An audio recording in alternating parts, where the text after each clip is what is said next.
Thanks very much, Greg. Okay, as Greg said, we're doing the final in the series. So here it is, FORAGE, free property information to assist with grazing land management decisions. Part 2, new and soon to be released information. The final in getting the inside edge in grazing land management series. On behalf of all the grazing land systems team who have supported us in the past and currently, all this information is available on the Long Paddock website. First, we'll go through the roadmap for the webinar. We'll see where we're heading, and we're going to run through the forage system again, what it actually is. Then we're going to go into the reports, so the crop type and frequency report, which we have had for quite some time, but there's some new information in it. The fire scar report is all new, but it's been released for a couple of months now. The Pasture Growth Alert report is a prototype. Safe carrying capacity report is also a prototype. We're going to go over again how to request forage reports, subscribing to forage reports, which is new and at no charge, how we support people using forage, then the summary and the wrap up. We also acknowledge our funding folk, which are DCAP, the Drought and Climate Adaptation Program, and all the reef programs.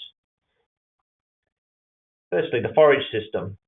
Well, forage is an online information system which can be accessed through the Long Paddock website at that URL there. It generates and delivers property scale customised reports on climate, pasture, ground cover, land condition indicators and satellite imagery. It is for Queensland only. And if we have a look at the figure here, here's you as a user, and you'll contact the Long Paddock website, get onto the forage page after you access what report you're interested in, or number of reports, and relate your location, your property. We will gather together satellite imagery, climate data, tree cover data, use grazing systems models, seasonal outlooks and ground cover indexes, whatever we have on hand that it's needed to take the data or calculate information that goes into a PDF report as a template and gets emailed out to you, which will come sometimes in minutes and sometimes hours, depending on the complexity of the report and the congestion on our system. But because it's done at our science centre here in Brisbane, it's a seamless process, and all the heavy lifting gets done on our end. We currently have 12 reports available, with more in development, and that's in part what this webinar is about. Used by graziers, extension providers, consultants, policy people, agribusiness and education. Can facilitate grazing land and environmental land management decisions. The report information is for use in conjunction, and not a substitute for hands-on monitoring and managing. And we're going to visit the first report now, which is the crop type and frequency report, some old and some new information. Well, the crop report has 10-year crop frequency and broad crop type information from 1988 to the current year. The user nominates the period of interest, and from 1988, that 10-year period when you order the report. It gets broken up into a summer, that's February, and winter, September, frequency of crops. Then the seasonal frequency is further separated into estimates of dominant broad crop groups. And let's unpack that a bit. The winter season frequency will be broken up into cereal crops, example, wheat, barley, oats, or pulse crops, for example, chickpea. The summer season can get broken up into coarse grain and pulse crops, for example, sorghum, maize, mung bean, or cotton crops. The frequency maps that I'll show you are a combination of Landsat, Sentinel, and MODIS satellite imagery. And then we have seasonal images that I'll show you, which is based on all satellite, Landsat satellite imagery at a 30-metre basis, pixel basis. Initially, this report was developed to identify high value cropping lands, but As you'll go through, you'll be able to recognise that it's for so much more. The extent to which the crop report is available for extends to the western cropping zone, which is essentially shown here in this figure, the Darling Downs in the south to the Central Highlands in the north, and that's the extent at the moment. So if it's outside that extent, you'll get a message that it's not available for your zone that you put it in. Moving on, the report proper. So page 1, we have a report introduction, gives you an overview of the report. Then we have the total crop frequency map on the first page there, and you can see from the legend that from the colours there for this lot on plan, which is shown in yellow here, that there is evidence of crops there, and you'll be able to match that up with the colours. So further down here, we have how to interpret the information, the mapping and image interpretation, and we'll go further into it there, and we'll further splice and dice that frequency. So page 2, we break it into summer and winter frequency maps. And if we see up here, have a look at the yellow, doesn't appear to be any summer crops or enough that it's broken the threshold. It's got to be 3 or more to register, and we've got a blank screen here for summer, but down in winter you can see there's some prevalence here. We unpack that further, as we just said there, that the page 3 is the summer grain or cotton frequency map. We said earlier that we didn't have any summer crops at all, so it stands to reason that they're blank sheets for the summer for those two categories. Page 4 goes to the winter pulse cereal frequency map, and there's some colour here for the pulse frequency, and for the cereal frequency there is also some colour there. So that's our frequency is dominated by winter crops, and we can split them between the pulses and the cereal. Then we can go on to the Landsat images for summer and winter, so you can verify those. And it's a sequence from the years that you've selected. And in this case, we've gone from 2008 onwards for 10 years. And you can see here on the left will always be the summer February shot, and the winter September shot here. So you can see the evidence of in green here of the crops for 2008. And if we toggle through there and we just keep on moving on, and you can see the brighter green in the winter here, the evidence of the crops for 2011, 2012, 2013, and this will continue on to the final year nominated, so for 10 years.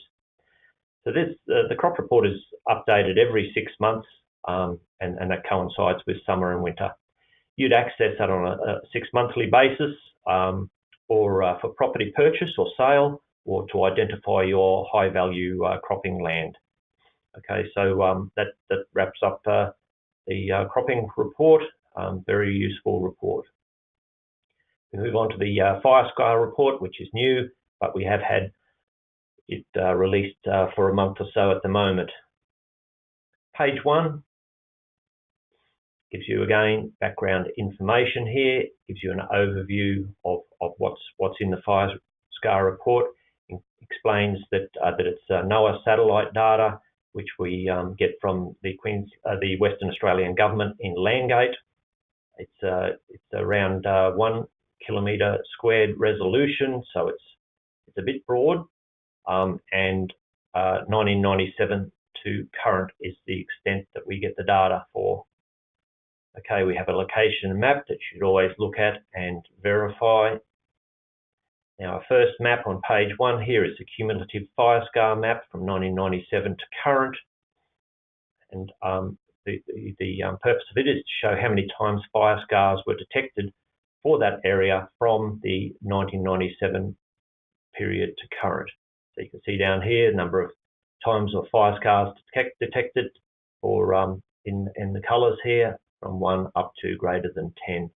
And you can see degrees of high fire activity in certain parts of the location for this lot on plan.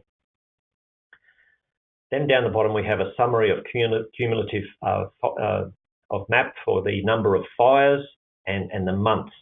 The months most recent were detected, and that's within the text down here.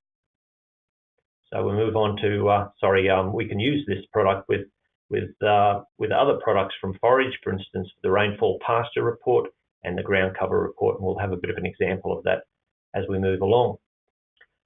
So page 2 is years since burnt map, and it shows how long ago the latest fire scar was detected.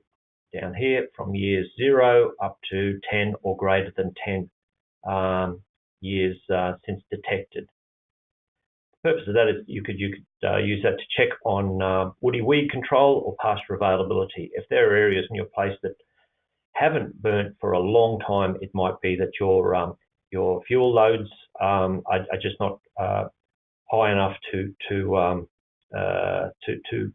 carry a fire, and you might want to look into that sort of management. So page 3 is the fire scars detected in the current year map down here, and you can see the months here, and you can relate for the latest year, 2018, which months the fire scars were detected across the spread here. Okay, page 4, there's 3 time series graphs. The first one is a time series graph that indicates the number of fire scars that occurred in different months in the past. You can see out here we have the months across here and the number of fires, but it also shows the segregated into cool, warm and wet season fires. The significance of that is to relate, for instance, for carbon farming, where you would want perhaps cooler fires in cooler season, or for woody weed control, and you'd want them in the warmer season. And as you can see here, in the wet season, you have less fires occurring on this property. So the second time series indicates the cumulative percentage fire scar out of the total property area within an individual year. Okay, so we have the years 1997 to current here, percentage of fire scar area here on the y-axis, and you can see the prevalence of different years here, right up to above 60% of the property burnt. And we'll have a look at that, how you can use that in conjunction with others in a second, like the rainfall pasture report and the ground cover reports. Okay, so time series number 3 is a historical time series of curing index and fuel load for the property. And up here you'll see the different colors, and that relates the curing index here. And if you follow that through, you'll be able to tell the different colors and relate that to the curing index and the fuel load, whether it's sufficient to carry fires or would be in a hot fire zone. Okay, so that's updated weekly, and you'd access that ad hoc annually, sale or purchase history of a property for your woody weed control, to maintain tree grass balance and fuel hazard reduction.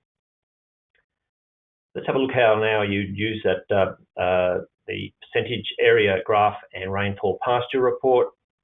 So here's that same time series that we just had a look at. Now I've just brought in from the rainfall pasture forage report and stretched it to line up the years here, so you can see that they line up pretty well. And we're looking for patterns here. So in this period here, so that I've isolated, we can see that we got pretty low growth here. This is pasture growth, this series here, and down below here, that our total standing biomass, we've got low biomass, and coincidingly up here on the fire scar, we see low prevalence, low percentage area of fire scars detected. Now, if we move across to another zone here, and we look at the growth, the pasture growth, And we've had moderate to high growth here, but our biomass in contrast is actually reducing.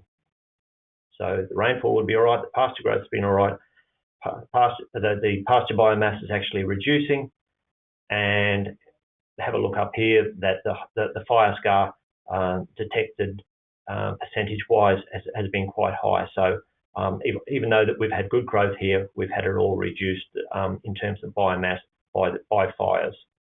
Okay, so that's how we'd use two different reports to corroborate one another. But essentially, one of the other time series on that page 4 could also assist in doing that by relating the curing index and the fuel load as you move through time. So you could use that also to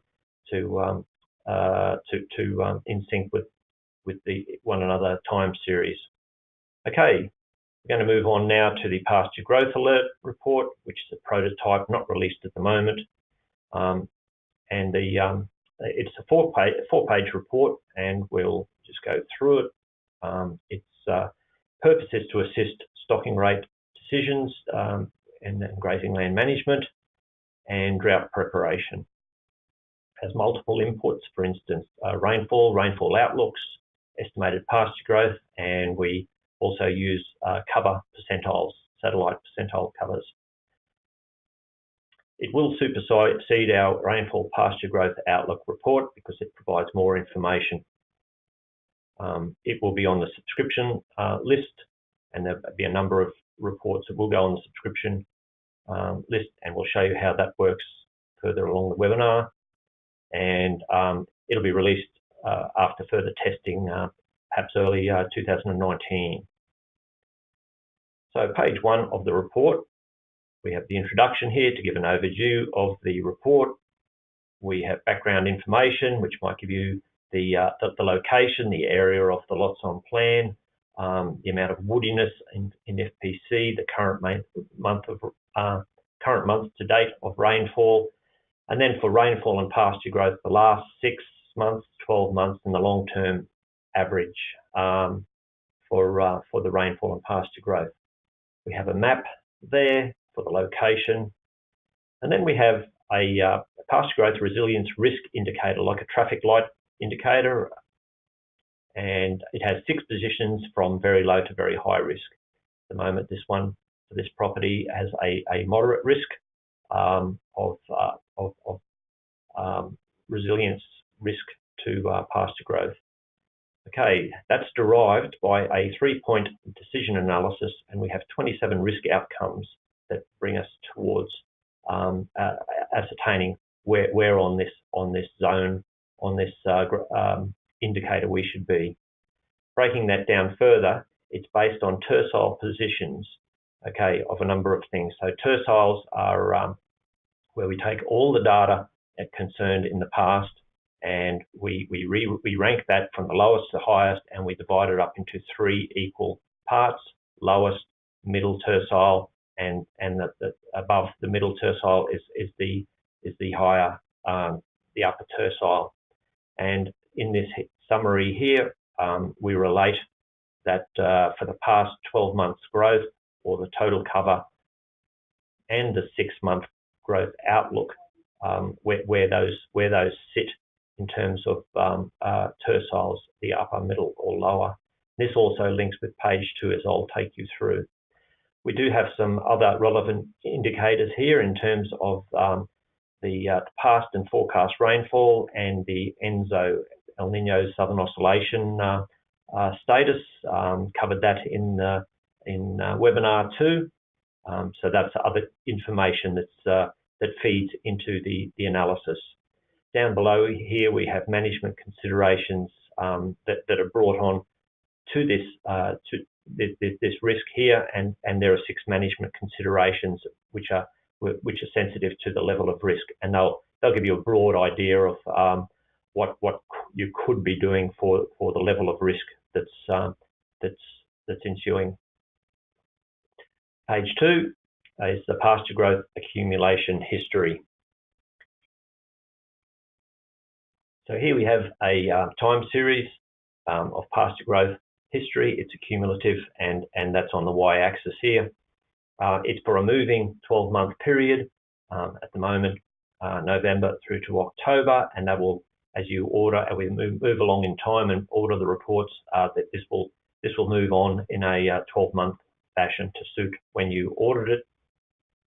The shaded area is the middle tercile, as we just explained. So relative to history, this is the middle part of the re-ranked data relative to history, and we'll loosely say that it's the average long-term growth. Now the black line here is the 12-month accumulated growth, and it matches the 12 months value in page 1 in the summary here. So this endpoint here will match in the background information, and that's important to see where this last point sits. Is it actually in the upper, middle, or lower tercile? And we can see quite plainly that it's in the middle, sits in the middle tercile for this part of the analysis. So let's move on to page 2. Also on page 2 is the pasture growth accumulation outlook time series. So it looks a little similar here, but it's only for 6 months. It takes you from that period, the 6-month period, into the future. Again, the shaded area is the middle tercile for the 6-month long-term average growth, but we're looking here as the green dots, or the dots here, are looking into the 6-month future growth, and we have estimates of the lower and higher range here. And of course, as we go out further in time, the upper and lower ranges broaden and go out, because we're less certain in the future of what's going to happen. However, what we can do is relate these in a statistical fashion, whether they're bona fide or just climatology. If they're green, we consider they're different from the long-term average. If they come up as a red, as this one has for this month, we consider that that's quite the same as climatology, and not put as much weight onto it. But as we did last time, we look at that last point here. The current month, if we have any, will show up as a black vertical line here, and this time series will be lifted up. At the moment, this analysis doesn't have any current month growth, but if it did, it would show up at this point here. So we look at this last dot here and we say, where does it sit? Does it sit in the upper, middle, or lower tercile? And it just makes it into the middle tercile here. And that's used in the analysis on page 1. Then we go to page 3, the total cover percentile image. Okay, it provides the seasonal 3-month total cover percentiles relative to history. That's the Landsat imagery. There's our lot on plan. For the analysis, we take the median of the visible pixels, and we don't use, if it's clouded, we don't use the clouded pixels that are involved. And it's also used in the page 1 decision analysis. So it's the third part of the story that we take the median of it and see where it sits in the tercile analysis as well. Okay, so having a look here at the legend here, we can also identify hotspots for addressing management. So you look for areas that are red and have been red relative to history, red and orange. They're in the bottom 30% of years, and potentially could have some issues there that you should be addressing. These are all 30-meter pixels from Landsat. Page 4, we have the rainfall and pasture growth percentile maps, give you a shire or contextual view of rainfall with 12-month percentiles. Here's you sitting on the property here, so you get a shire view, and your shires around from your extremely low rainfall up to extremely high in the blues. And then we get the pasture growth view of things as well. So it's also a 12-month percentile to to compare the whole analysis with, and it relates your recent 12 months relative to all the history going back in time. So this report is updated on a monthly basis, but for current month's growth, if there is any, it's updated on a daily basis, and it will change as you request that report. It will be recorded at different times in the month when you request it. You'd access on a one to 3 month basis to get it every 1, 2, or 3 months.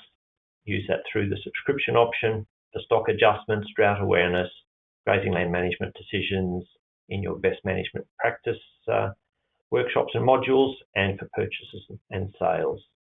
Okay, so watch out for that. We'll be relating when that report is available. Now to move on to the Safe Carrying Capacity report. It's a prototype as well. The aim of the Safe Carrying Capacity report is to automate the calculation of estimated safe carrying capacity, property and paddock scale.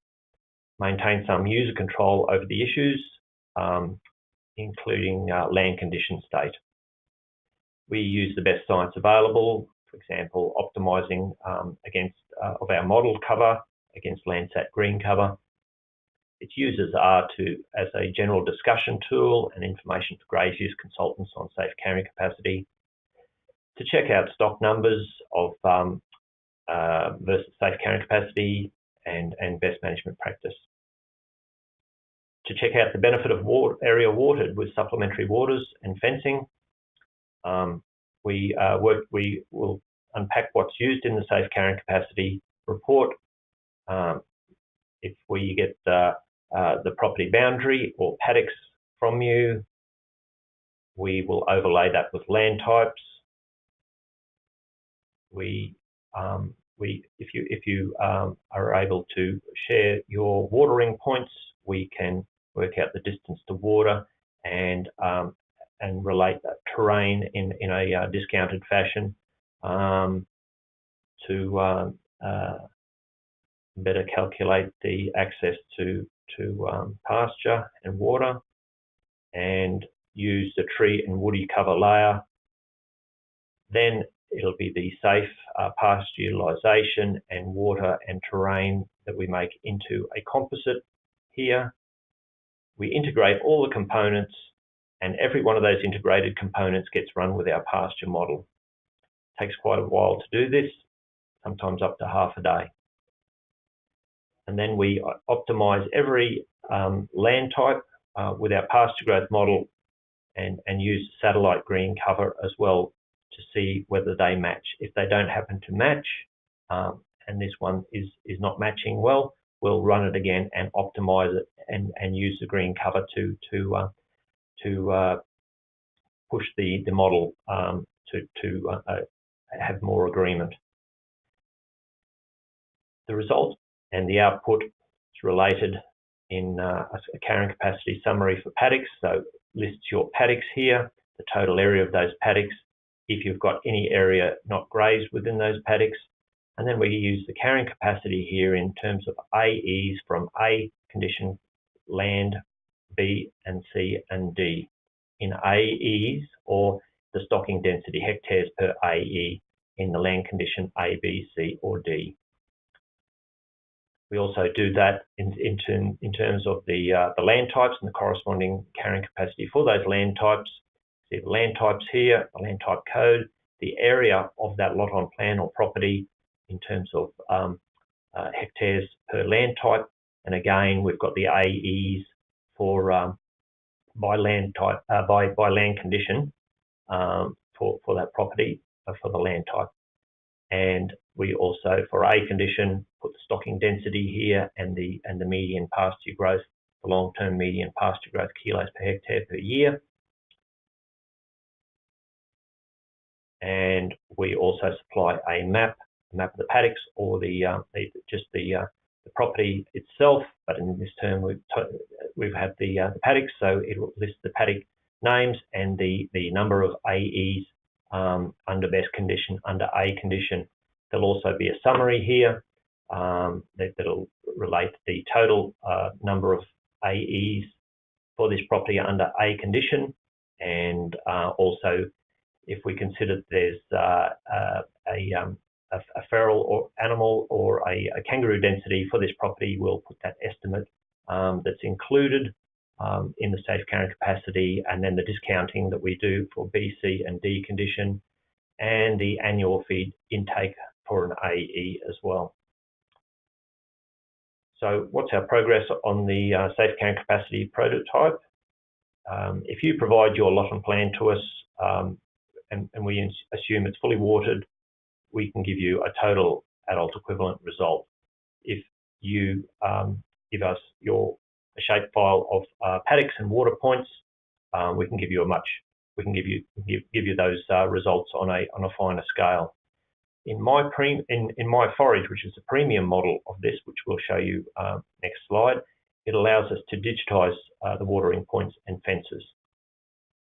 The output includes diagnostic testing to compare the results, and we are able to modify pasture condition, state or land type preference, and a number of other things, which is in development at the moment. Includes an upgrade of land types, which hopefully will be published on later this year, and a pasture parameters being revisited and enhanced, which should be going to the analysis in 2019. We have tested this over a number of Western Queensland properties and other locations, and largely a positive result over what other practitioners have rated the carrying capacity. Our rating has compared well with those. So current testing from DAF officers and consultants will ensure validation and improved design going into the prototype to be released. A sneak preview of the premium model, My FORAGE Mapper, showing the import of a shapefile with paddocks and watering points, and the ability to add, remove, move watering points, fences, exclusion zones. So My FORAGE will import property and paddock shapefiles or KMLs. You can draw property boundaries or establish or split paddocks, add waters, gates, exclusion zones, split lots on plan. You can analyse for what-if scenarios, save a project, export files in terms of shapefile, KML or JSON file.